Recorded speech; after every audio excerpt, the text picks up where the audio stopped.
a background?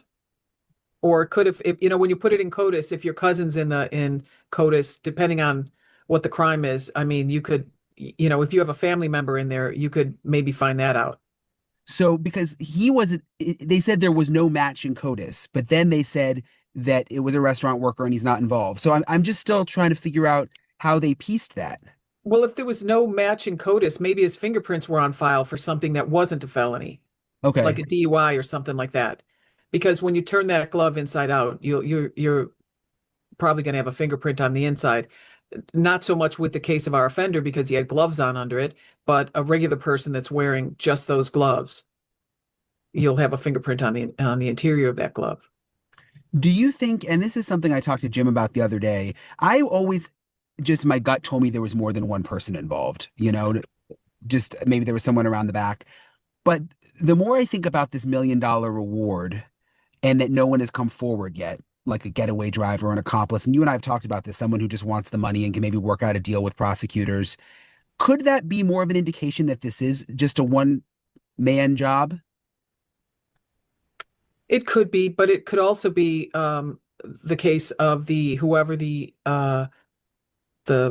architect is of this caper. He could just be, hey, yeah, you can go for $1 million, and guess what? I'm going to blame the whole thing on you.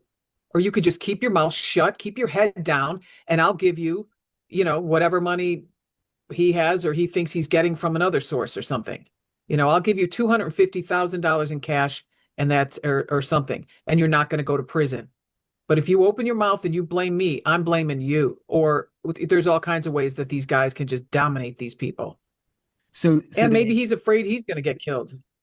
right, right. Or maybe, or maybe he was, if there is an accomplice, was heavily involved in the whole thing, was just as Yeah, involved as the one guy we saw in video.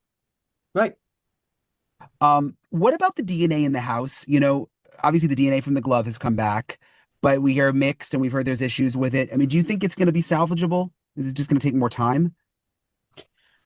That's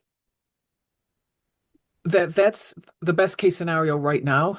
And if they're doing forensic genetic genealogy, that's going to take time also because you have to go all the way back to like great grandparents and then work your way back down.